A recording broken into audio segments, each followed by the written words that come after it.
ઉના તાલુકાના દરિયાકાંઠે ગામોમાં વસવાટ કરતા લોકોને અઠવાડિયામાં માત્ર એકવાર પાણી મળતા એના લોકોએ ભારે હાલાકીનો સામનો કરવો પડી રહ્યો છે। ઉના તાલુકો વ્યાપક પ્રમાણમાં કુદરતી સંસાધનો ધરાવતો તાલુકો છે। તાલુકાના એક તરફ સાવજની ડણક જ્યાં સંભળાય એવા એક લૂંટા એશિયાના સાવજના ઘર એટલે ગીર, તો બીજી તરફ આમાંય દરિયાકાંઠો તંત્રની મજબૂરી કે લાચારી કે અણઆવડત જેવું સમજો આ તાલુકો વીતેલા દાયકા બાદ રોજગારી, વેપાર અને પાણી માટે વલખા મારી રહ્યો છે। નર્મદા મૈયા કદાચ ગુજરાતભરને પાણી આપતી હશે, પણ આ તાલુકાના વિકાસના, નોકરીના, રોજગાર આપી રહ્યો છે। ગીરના જંગલ વચ્ચે આવેલા રાવલ ડેમ દર વર્ષે મેઘકૃપાથી ભરાઈ જાય છે, પણ નીતિ અને કામ કરવાની આળસવૃત્તિના પરિણામે તાલુકાની અડધોઅડધ પ્રજાને પાણી માટે ભટકવું પડે છે। ઉના તાલુકાના દરિયા કિનારાના 25થી વધુ ગામ દર વર્ષે પાણી માટે વલખા મારે છે। આ બધા ગામોમાં રાવલ ડેમ આધારિત પાણી વિતરણ થાય છે, તે પણ અઠવાડિયે એકવાર। તેમાં એટલા બધા ગામના નામ માત્ર પાણીના વિતરણમાં શું કામ કરી શકે? પાણીની પરિસ્થિતિ એટલે એમ કે સબમાં અઠવાડિયામાં 2 દાન પાણી આવે, તો અમારે અહીંયા ઘર પાસે પાણી પૂગતું નથી। અઠવાડિયામાં 1 દાન પાણી આવે તો 2-4 આંડા પાણી આવે, પછીનો અમારે વેસાતું 2 રૂપિયાના 2 આંડા પાણી ભરવાનું રહે।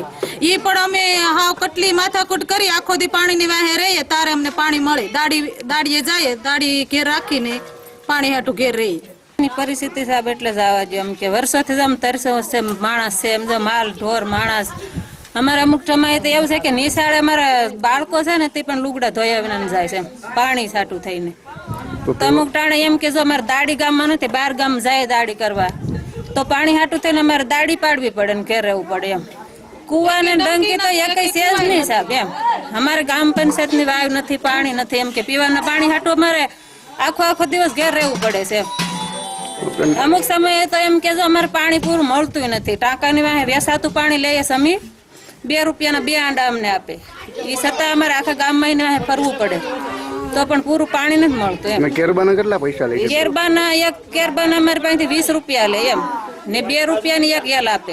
આ પરિસ્થિતિ કેટલા સમયથી છે? લગભગ અમે અહીંયા આવ્યા લગભગ મારે અહીંયા 22 વર્ષ થયા, એ પેલા હું ત્યાં વેસાતું પાણી લઈએ અમે 35 વર્ષની માથે થયું, તો એવો ને એવો સમય હજી અમારે કેટલોક જોવો એમ। ગામમાં વર્ષોથી રહેતા લાભુબેન કહે છે કે આજકાલ કરતા 35 વર્ષ વીતી ગયા, ગામમાં પાણી ન આવ્યું। પાણીના દાળ નેતા સાથે તેમના જણાવ્યા મુજબ દર વર્ષે ફક્ત પાણીમાં જ એમના 15,000 ખર્ચાઈ જાય છે। ઉનાળામાં પાણીની મોકાણના પગલે બાળકો પણ નાયા વગર મોકલવા પડે છે। રજની કોટેચા, વી ન્યૂઝ, ઉના।